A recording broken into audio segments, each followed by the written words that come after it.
En los últimos 40 años en la comarca norte de Málaga se ha avanzado mucho en lo profesional, en lo económico, en la dotación de muchísimos recursos, empresas, colectivos de nuevas tecnologías, en la propia creación de colectivos, en el asociacionismo, en la sanidad. Pero cuando hablamos de integración de personas con discapacidad, yo creo que contamos en nuestra localidad quizá con uno de los mejores testigos de excepción para con él, y por qué no aprovechar hoy su visita, hacer un repaso de cómo se ha vivido la integración fundamentalmente en un colectivo, el de las personas con discapacidad física y psíquica de la comarca de Antequera. Es Diego González Aguilera, flamante ex gerente de ADIPA durante 41 años, hasta que el pasado 27 de julio pues puso fin a su carrera profesional en activo con su jubilación. En estos casos yo creo que hay que decir enhorabuena, aunque está en activo Diego, que no sé si decir, bueno, un poco de pésame, no sé. Bueno, pues hay que decir gracias por haber estado 41 años trabajando en el mismo sitio y por tener salud para estar aquí, para contarlo. Hay que decir gracias, simplemente.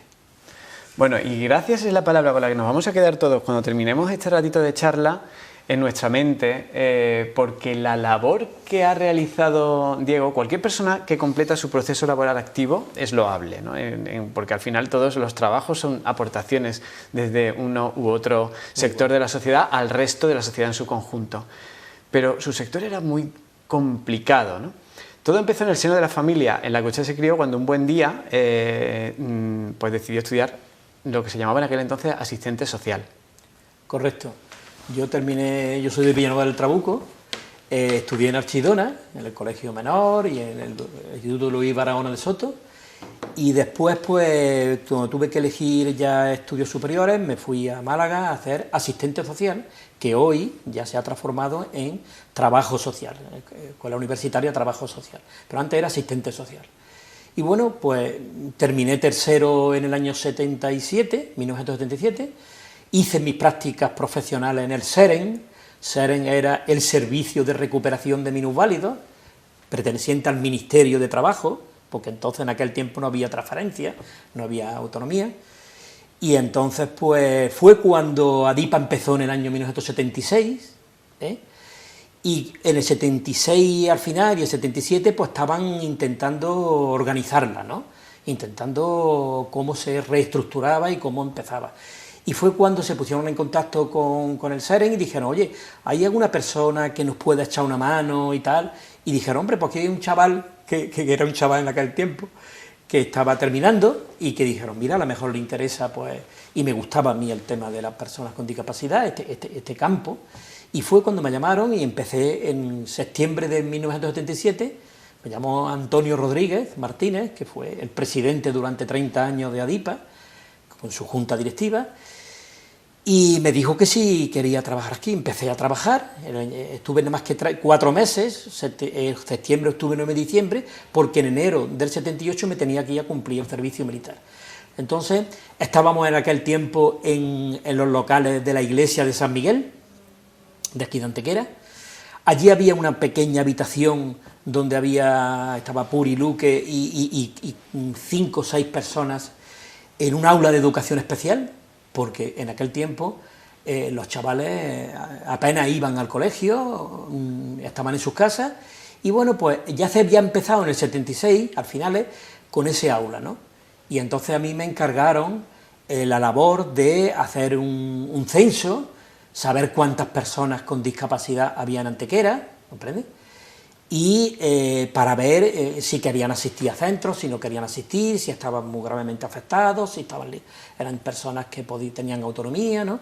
Y yo me pasé 3 meses o 4 meses paseándome todas las calles de Antequera con una carpetita y con una ficha, haciendo esa labor de censo, de captación de personas y sabiendo si querían asistir a centros o no. Hemos dicho al principio que hoy nos ofrece la oportunidad de recibir en nuestro plato a Diego González, de hacer un repaso de cómo ha sido la evolución de la integridad en estas 4 décadas, que se dice pronto, pero para que tengamos claro el cambio que se ha producido y cómo ha sido un cambio que también ha tenido pues, sus efectos colaterales en la creación de empleo, en el bienestar de los propios usuarios y de sus familiares.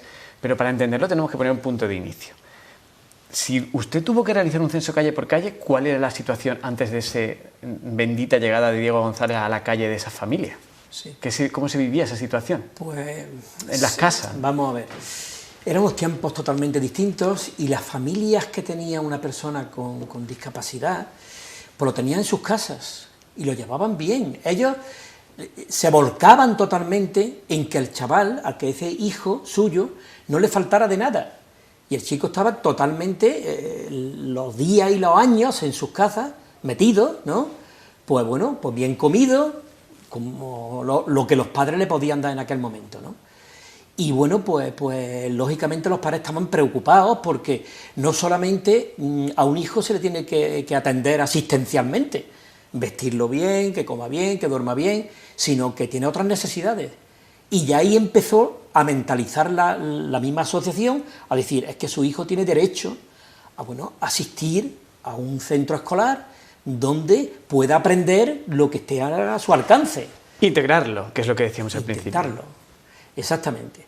Y luego ya, una vez que se van mentalizando los padres, van viendo que es verdad, unos no querían que salieran y seguían en sus casas, otros decían que sí, que estaban dispuestos a que sus hijos asistieran a centros, tanto a escolares, porque ya, cuando he dicho antes, me fui en el año 78 a la mili, vine en marzo del 79, en abril, y ya en junio me incorporé otra vez, ¿no? Y ya ese aula de educación especial con que habíamos empezado, ya el Ministerio de Educación se había hecho cargo de ella, que pasó al Colegio San Juan, a un anejo del Colegio San Juan, a formar parte de la educación que había en aquel tiempo, ¿no? De la educación normal.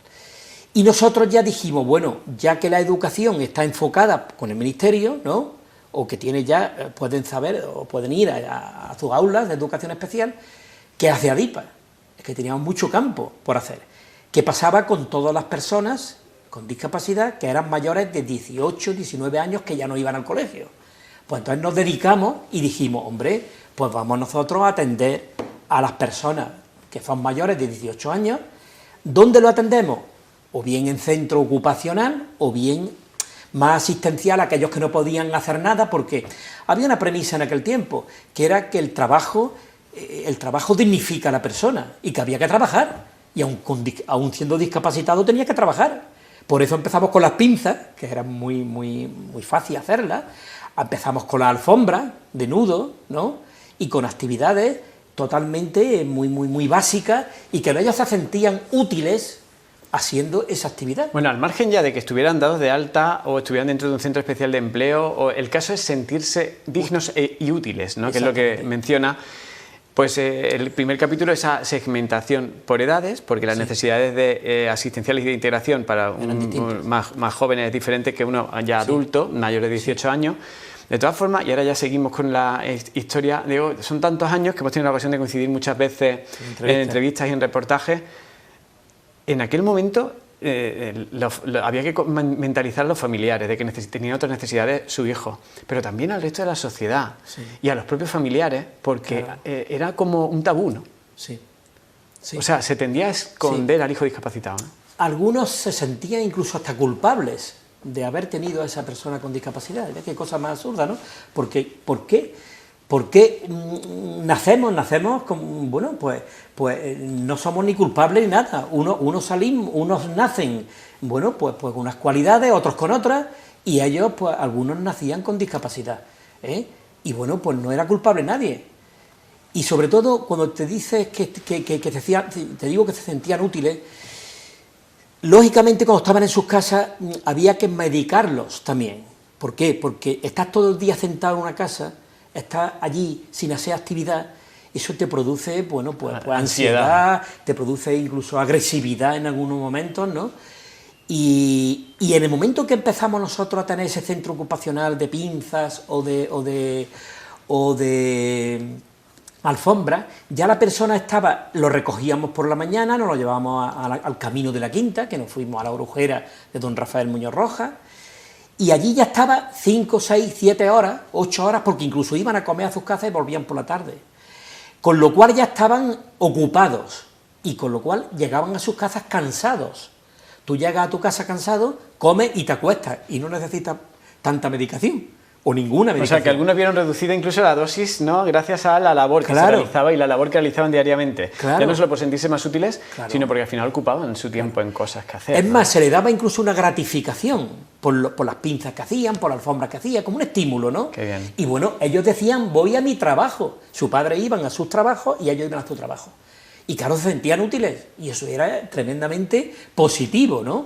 Al mismo tiempo que iban encontrando ya, pues a otros compañeros, a otras compañeras, iban conociendo su mundo, se iba ampliando, ¿comprende? Bueno, pues vamos a seguir con el repaso que estamos haciendo. Estamos ya en La Brujera, en el camino de la Quinta. La cesión siempre de familias de Antequera ha permitido ir poco a poco, la solidaridad en general, las donaciones, incluso en el último capítulo, que lo repasaremos al final, el nuevo centro de adultos, siempre juega un papel fundamental, porque no siempre las administraciones han podido o han puesto, vamos a decir, sin poder ni querer, sino que han puesto todos los recursos que son necesarios, porque sería casi imposible para ello. Y se monta ahí el primer ADIPA, por decirlo así, sí, que se dedicaba a crear cajas de madera para pollos en mataderos, alfombras y cajas de cartón. Justo. Ya comenzamos haciendo en una nave aneja allí a hacer cajas de cartón. Me acuerdo que se vino con nosotros nuestro amigo y compañero Jesús Córdoba Hurtado, que él, bueno, pues sabía hacer esas cajas, compramos la maquinaria oportuna y empezamos ya a trabajar, pero trabajar siempre en centro ocupacional. Nunca empezamos a darle sueldo cuando ya se empezó el Centro Especial de Empleo en el año 97, ya sí. Se dio una forma jurídica, digamos. Ya, forma jurídica. Antes era, bueno, pues eso, gratificación, aprender, formar a las personas, porque hay que habituarlos a unos horarios, a una disciplina, a unas máquinas que había que saber cómo se utilizaban, ¿no?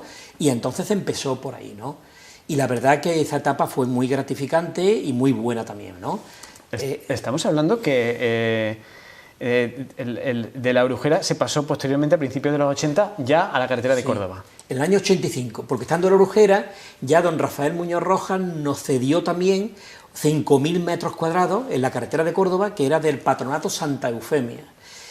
Y era un patronato de viviendas que no tenía mucha actividad, y dijeron, bueno, pues si hacéis vosotros un centro, si lo hacéis en 2 o 3 años, para vosotros.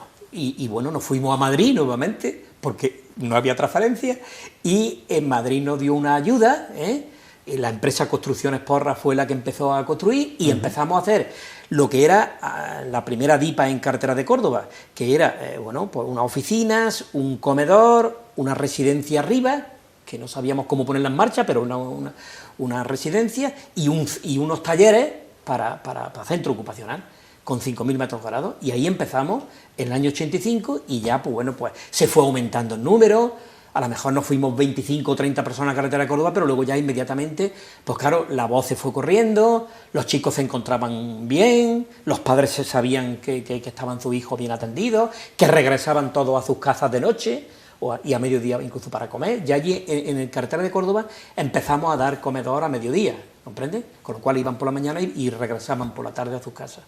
Y bueno, pues aquello fue avanzando y bueno, pues luego un poco más tarde abrimos la residencia, porque claro, en principio los chicos iban a sus casas, pero los padres se iban muriendo y los padres se iban haciendo mayores. Y decían, bueno, si hay una residencia ahí arriba construida, porque mi hijo no puede estar ahí antes de que yo me muera. Porque no nos olvidemos que la gran preocupación de los padres, siempre que yo he atendido a padres, que he hablado con muchos y he atendido a muchos, me decían, mi gran preocupación no es ahora mismo actualmente, mi gran preocupación es cuando muramos, cuando su padre o yo faltemos. ¿Qué va a ser de mi hijo? Y también tenemos que pensar que antiguamente la esperanza de vida de un chaval con discapacidad, por lo menos 55, 60, 62 años, 65, morían, ¿no? Pero a todos esa esperanza de vida se nos ha ido alargando. Y bueno, pues hoy día ya es normal que los hijos superen a los padres, como es normal, como es ley de vida, ¿no? Y siempre han dicho lo mismo, ¿qué será de mi hijo el día que yo falte? Porque aunque tengan hermanos y aunque tengan cuñados, esos chicos, ¿no? No es lo mismo. Y los padres hacen todo por sus hijos. Los vemos ahora mismo, incluso en los tiempos actuales, mientras viven los padres, los tenemos en residencia y van con un taxi cuando ya no pueden conducir, van con su, bueno, con sus muletas para llegar a ver a sus hijos, van los fines de semana, y cuando mueren, pues ya no es lo mismo. Ya los cuñados y la familia, hoy día estamos reestructurados de otra forma, ¿no? No tenemos sitio en casa para tener ni a nuestros padres, hablo en plan general, lógicamente. Cuanto más para un familiar, cuanto más para una persona, ¿no?, que de alguna forma pues tiene que tener un trato especial, no comprende muchas cosas, ¿no? Puede, bueno, pues... Entonces, pues, era necesaria esa residencia, y se puso en marcha de forma privada, y después hemos ido concertando. Primeramente eran subvenciones graciables, todos los años, que nos veíamos negros para llegar al final de mes y a final de año. Después ya llegó los conciertos, y los conciertos es, cada plaza tiene un precio, ¿no? Y bueno, como en definitiva, le estamos haciendo un servicio a la administración, porque es la administración pública, la competente en servicios sociales, la que tiene que atender a estas personas, igual que tiene que atender a los mayores, o que tiene que atender a los drogadictos, o a otros sectores, ¿no? Y bueno, pues se llegó a unos precios plaza, ¿no? Y entonces pues ya empezamos a... Ya era un contrato, ya no era una subvención graciable, era un convenio, un contrato, donde la administración se comprometía a pagar cierto dinero. Es más, incluso los chavales, como tenían también, los usuarios que teníamos, como tenían también pensiones, también les obligaba a aportar una parte de pensión. De hecho, ahora, si el chaval está, o la persona con discapacidad está en centro de día, aportan un 25% de la pequeña pensión que tienen, ¿no? Porque lo tenemos atendido todo el día y le damos la comida de mediodía. Que estaban en residencia o que están en residencia, tienen que aportar el 75% de su pensión, porque los tenemos los 365 días del año, aunque se vayan algún fin de semana. Y bueno, pues tenemos que llevarlo al médico, tenemos que hacerle todo lo que hacían los padres, ¿no? Bien, pues entonces... Hablamos de que, por ordenarlo, estamos con el comedor, se creó la residencia, siempre, o sea, al principio siempre del pecho y espalda todo, es decir, no había ayudas creadas para tal, porque encima siempre la DIP ha ido un poco por delante de las políticas sociales que se ponían en marcha de la administración, y solo podían depender de alguna subvención graciable que tradicionalmente no lo solicitaba un colectivo como ADIPA, porque era muy pionero lo que venía haciendo y muy innovador. Va pasando el tiempo y siguen pues con las miras fijas en la creación de empleo y ya dándole forma jurídica, y hay un hito importante que es el tema que asociamos todos a ADIPA, que ya se quedó atrás, que es el tema de la construcción de pinzas, y entramos ya en la década de los 90, ¿no? Sí. Fabricación de pinzas. ADIPA, lógicamente, su junta directiva, porque no nos olvidemos que bueno, nosotros hemos sido trabajadores, tenemos un equipo humano muy importante, pero luego la junta directiva pues estaba formada por padres y no padres, ¿no? Que es bueno que haya de todo para que haya heterogeneidad, ¿no? Y haya distintos puntos de vista. Pues había chicos que eran gravemente afectados y decían los padres, bueno, pero mi hijo que no puede trabajar, ¿qué hace? ¿Por qué no lo atendéis? Había otros que decían, bueno, si mi hijo es fenomenal, si mi hijo puede trabajar en una empresa, ¿por qué no buscáis algo? Y claro, siempre hemos ido, bueno, pues dándole respuesta a esas peticiones que nos hacían. Llegó el año 97 y dijimos, bueno, pues vamos a ver, si hay chicos que trabajan tan dignamente o más que los demás, vamos a hacer un centro especial de empleo, vamos a crear un centro especial de empleo.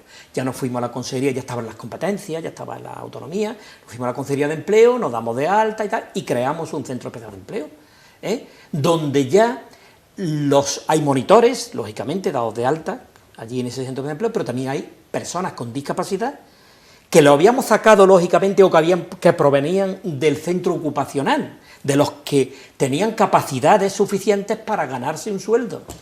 Y luego ya empezamos con esas cajas de cartón, ya los que estaban trabajando en ese centro especial de empleo ya estaban dados de alta, y ya cobraban un sueldo, porque en el centro especial de empleo ya no es gratificación, incentivo, es sueldo. Un sueldo que marcaba el Centro Especial de Empleo, es una empresa protegida, que tenemos ciertos beneficios, ¿no? El 50% del salario mínimo interprofesional, tenemos también la exención de seguros sociales, pero lógicamente el trabajador se tiene que ganar su 50% del salario. Y luego la maquinaria que utiliza y bueno, y toda la infraestructura, ¿no? Pues empezamos y bueno, pues ya las personas que trabajaban allí ganaban su sueldo. Con lo cual es la mayor integración que tú puedes hacer, porque hoy día todo el mundo lo que quiere es un sueldo, es un trabajo para integrarse en la sociedad. Y nosotros empezamos a conseguirlo. Empezamos con 4 personas primeramente, bueno, y si te digo que hoy hay 80 y tantos en ese centro especial de empleo, todos trabajando, todos con su sueldo y todos integrados, como cualquier otra empresa, porque eso ya es una empresa, donde tiene que tener una cuenta de resultados, unos ingresos, una facturación y una integración que hay. Y cuando tú a una persona con discapacidad ligera, porque lógicamente eran chicos con poca minusvalía los que pueden trabajar en el centro especial de empleo, tú le pagas al final de mes un sueldo, esa persona empieza a integrarse, empieza a ver otra perspectiva que no tenía antes. Porque tú sin un euro, sin un duro o en el bolsillo, dependes. Claro. ¿Tú dónde te integras? ¿Dónde te integras? Difícilmente, sí, puedes ir al cine, puedes ir, pero poquito. Pero cuando tú tienes ya un sueldo en el bolsillo, como cualquier persona, como cualquier ciudadano, tú ya empiezas a ir a los bares, empiezas a ir al cine, empiezas a ir a la cultura, a los sitios de cultura, empiezas a ir de vacaciones y empiezas a integrarte en la sociedad en lo bueno y en lo malo. Porque te integras en la cultura, te integras en las vacaciones y también te integras en los bares, como he dicho antes, las máquinas tragaperras, claro. En otras cosas que no son tan buenas, pero bueno, como cualquier otro ciudadano. Es que eso está al alcance de todos y también de ellos, ¿comprendes? Luego tenemos también unos psicólogos, un trabajador social ya y tal, que luego lo que intentamos es cuando... Hacer un seguimiento. Hacer un seguimiento y si hay alguno que está metido en todo eso, luego ya intentar corregirlo y bueno, ponerlo en camino bueno, ¿no? Bueno, un trabajo incansable desde el primer momento, como hemos dicho, sin recursos en muchos casos, con muchos viajes a Madrid, luego a Sevilla, para pelear por subvenciones, después conciertos y echar a andar el comedor, el centro de día, el centro especial de empleo en ese nuevo hito que hemos recreado ya en el 1997. Pero todavía el destino tenía reservado pues todo un reto, una experiencia que les obligaría casi a tener que empezar de cero y que pues también marcó la vida de nuestro invitado de esta noche. En 2002 se produjo un trágico incendio que acabó con más de la mitad de las instalaciones y del trabajo, pues del sudor de muchísimos años. Sí, ese fue un día triste.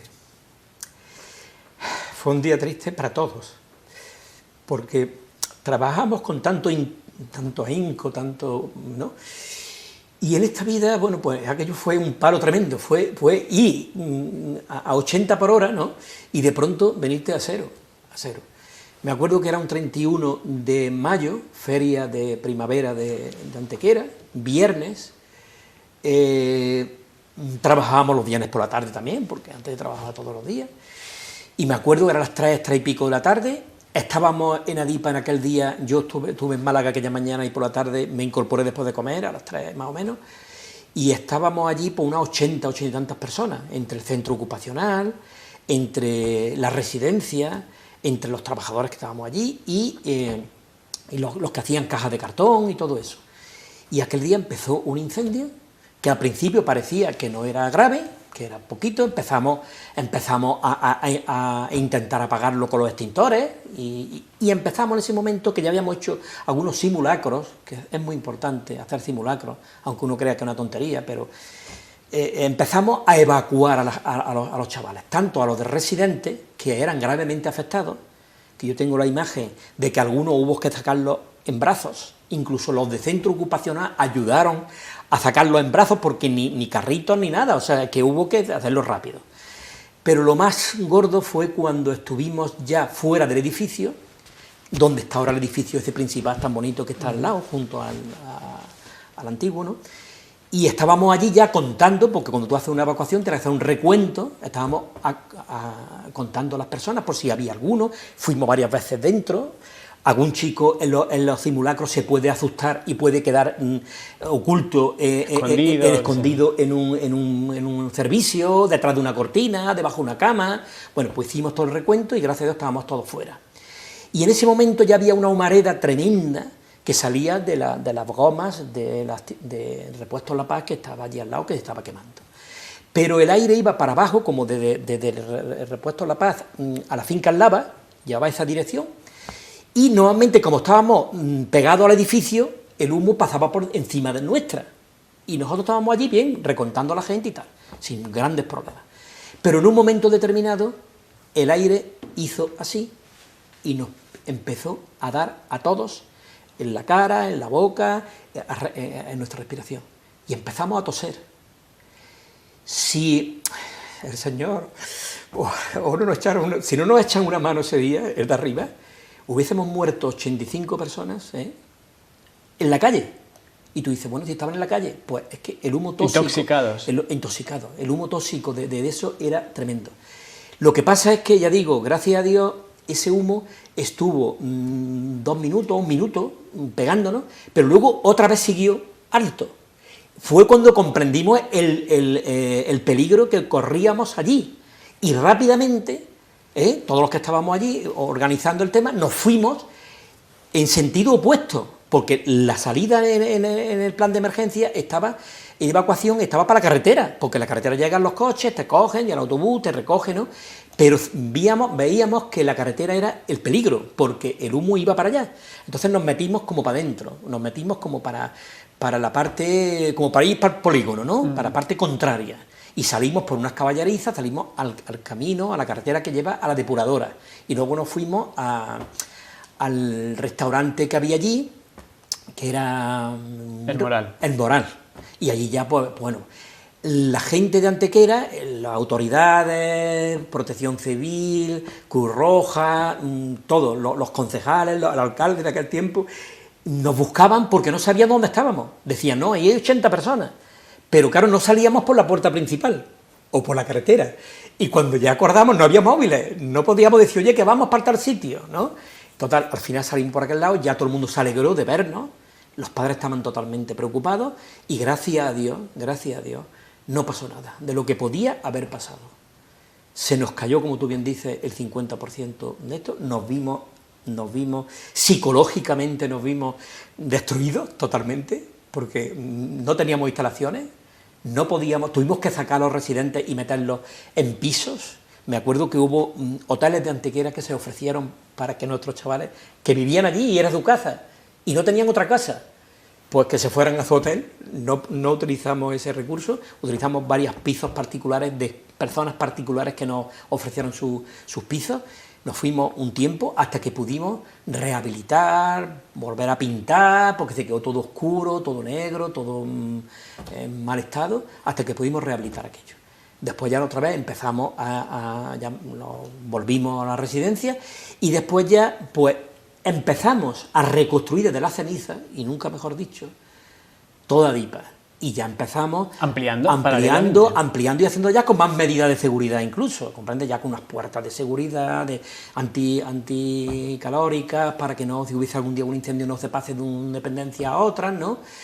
Y bueno, pues ya se quedó todo el edificio, esos 5.000 metros cuadrados principios, se quedó para comedor, residencia y centro de día de gravemente afectados, ¿no? Y oficina, se quedó ese primer plan. Y el centro ocupacional lo sacamos a otro edificio, que gracias a Dios se pudo construir. Incluso en aquel tiempo, en el 2004, se hizo el Centro Especial de Empleo, que fue una nave allí al fondo, que es donde estamos diciendo que están hoy trabajando también los del Centro Especial de Empleo, ¿no? Volver a recuperar la normalidad como el siguiente hito para el cual pues se tuvo que contar, no podía ser de otra forma, con la solidaridad de muchísima gente a nivel particular y gente en general, que se organizaba muchísimo, recuerdo perfectamente, fiestas, iniciativas para recaudar fondos, ¿verdad? A Dipa siempre hemos sido muy queridos por todo el pueblo de Antequera. Los ayuntamientos desde el año ese, que digo 77 para acá, o 76, siempre nos han apoyado, sean del signo político que sean, siempre. Las demás organizaciones, las demás instituciones, Diputación, Junta de Andalucía, siempre nos han estado apoyando. Y luego particulares, que bien, ya digo, con esos pisos, con esas cuotas que nos han ido pagando todos los meses, con esa solidaridad, con ese altruismo, siempre hemos sido muy queridos y siempre hemos estado ahí, ¿no? Y nos hemos sentido parte de Antequera, y Antequera nos ha sentido también que Adipa era parte de... Y luego con las verbenas, cuando hacíamos verbenas, que hemos hecho 25, 26, que este año ha sido el único año que no hemos hecho verbenas por lo del COVID, ¿no? Pues siempre se iba toda Antequera allí, era un día de puertas abiertas, ¿no? Y la verdad es que sentíamos el calor, y eso es muy bonito, sentir el calor de la ciudadanía, no de los familiares ya, sino... Entonces, en definitiva, Cristóbal, nos hemos sentido queridos, ¿no? Y hemos sentido muy bien. Cuando tú en un trabajo te sientes valorado, te sientes querido, la verdad que te sientes a gusto, y lo tomas como ya, no como un trabajo, como algo tuyo, ¿no?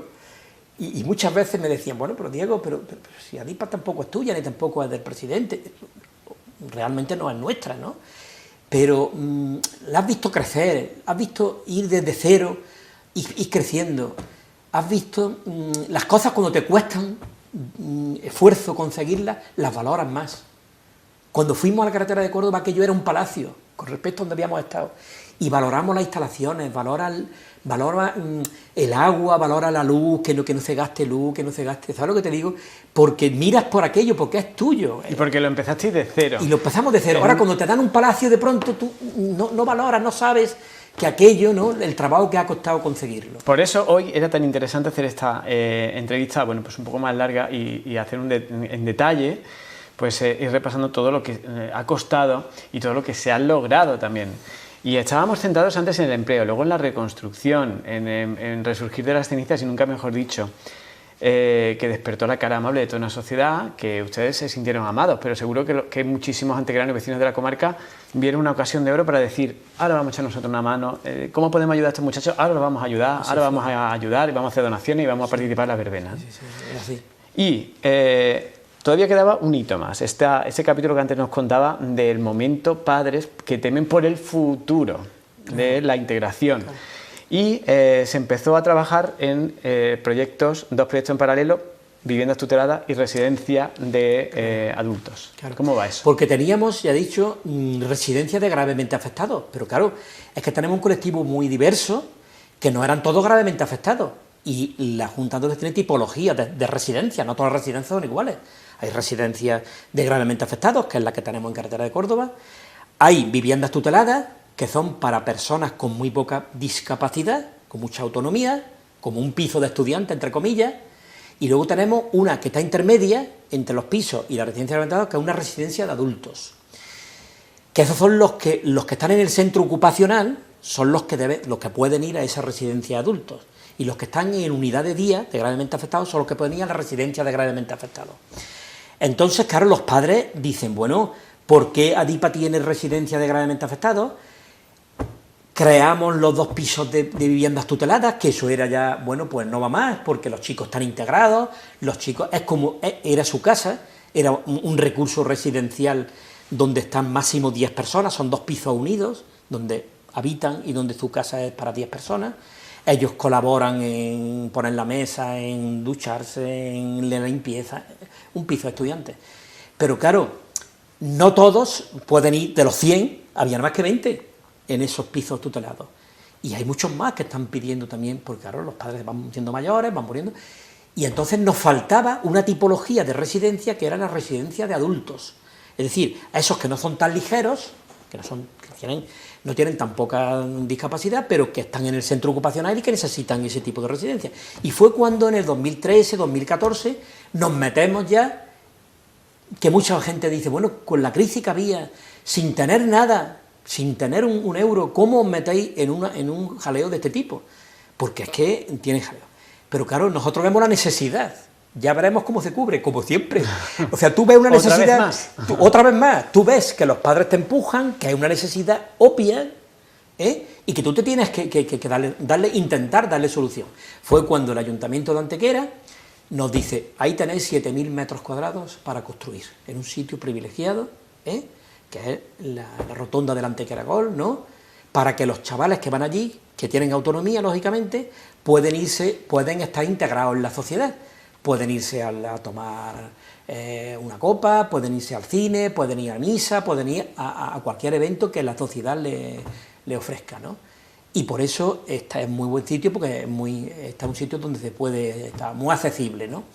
Y bueno, pues fue donde, sin tener tampoco en saber cómo, por eso hemos estado ahí varios años intentando arrancar. En un momento determinado el Ayuntamiento de Antequera dice, bueno, nos acompaña el Ayuntamiento de Antequera, Manuel Barón, nos acompaña a Madrid, vamos 2 años a Madrid a intentar sacar dinero del 0,7% del IRPF, del dinero que pagamos en nuestras nóminas, ¿no?, que luego va para obras sociales. Y mira qué oportunidad, hombre, que en el año 15-16 dice Madrid, dice el Ministerio, que ese dinero que recogen del 0,7% de nuestras nóminas ya no va para el Ministerio, ya va para las comunidades autónomas. El 20% va para el Ministerio, para hacer algunas obras y tal, pero algunas acciones, pero el 80% va a las comunidades autónomas, que teníamos que pagar en la puerta de la Junta de Andalucía. Pegamos la puerta de la Junta de Andalucía y bueno, pues en aquel momento que tampoco, que no había dinero, que paráramos. Y ya con el proyecto hecho, con el terreno cedido, ¿no? Y fue cuando el Ayuntamiento de Antequera dijo, señores, el Ayuntamiento en pleno, estoy hablando ya de la corporación municipal entera, dice, vamos a ver, vamos a echar una mano no solamente en donar el terreno, sino en la construcción.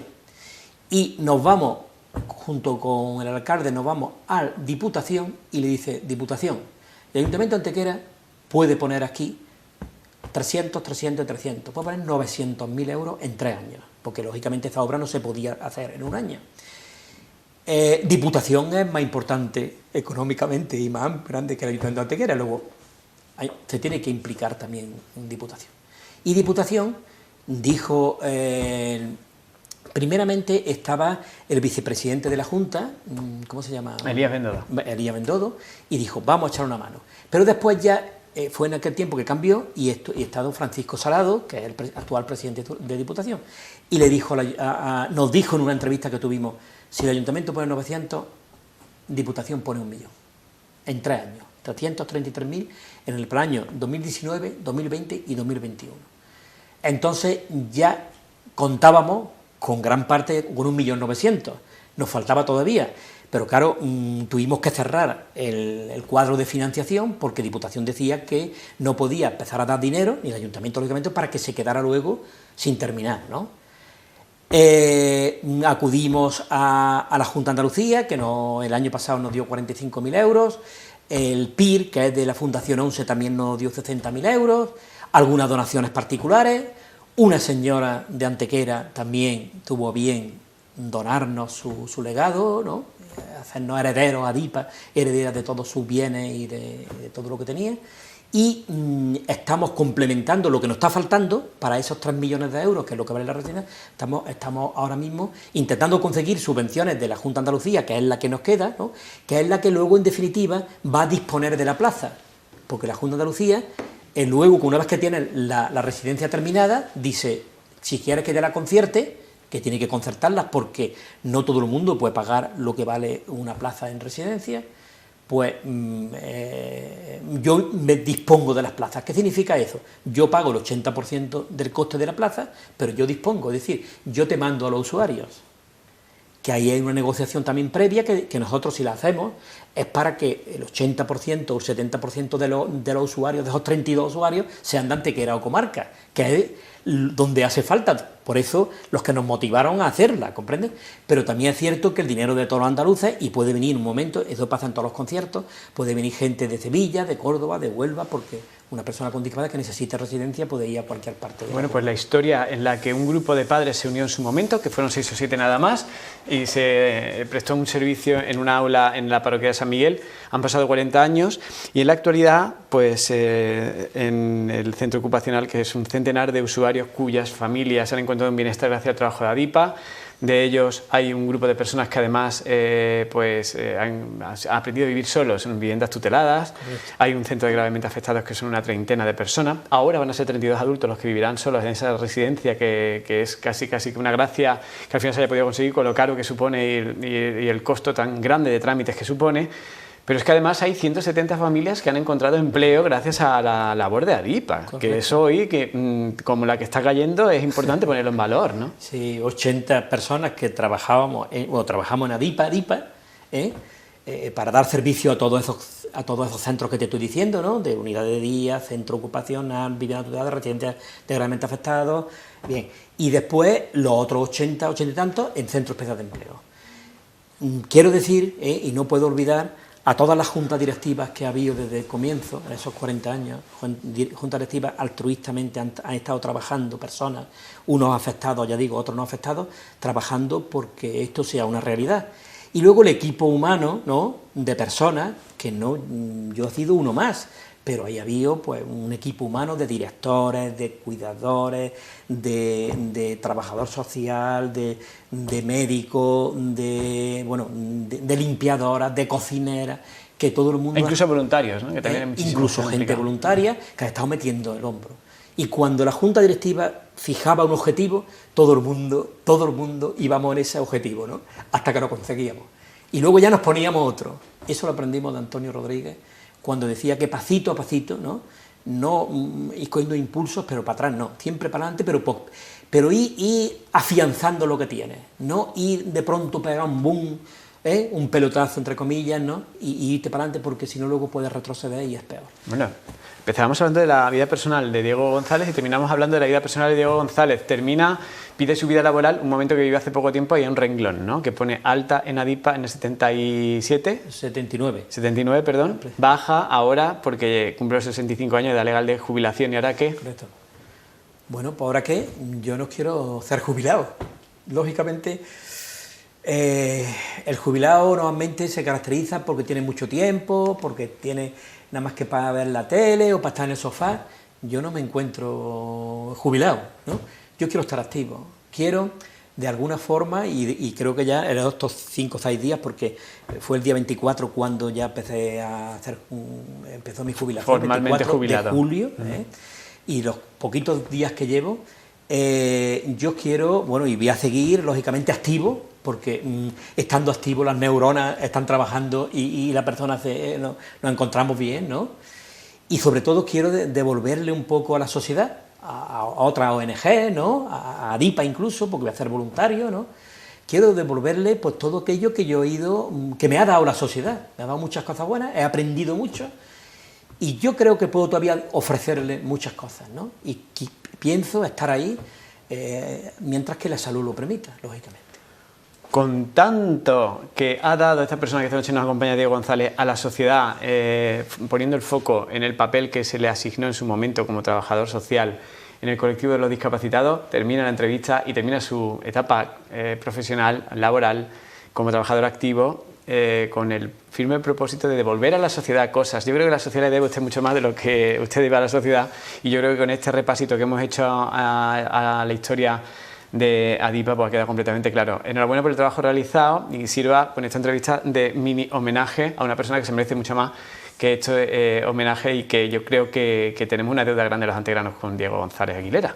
Bueno, ya me nombraron en su día hijo adoptivo, y yo me encuentro muy bien, y gracias a Dios le doy las gracias a los antequeranos, a las personas con discapacidad, que he aprendido mucho, a las instituciones y a todos vosotros, que siempre nos habéis tratado con mucho cariño. Bueno, pues muchísimas gracias por lo realizado y gracias por acompañarnos también esta noche, y nosotros lo que hacemos ahora es continuar con más cosas aquí en Las Cuatro Esquinas. No se vayan.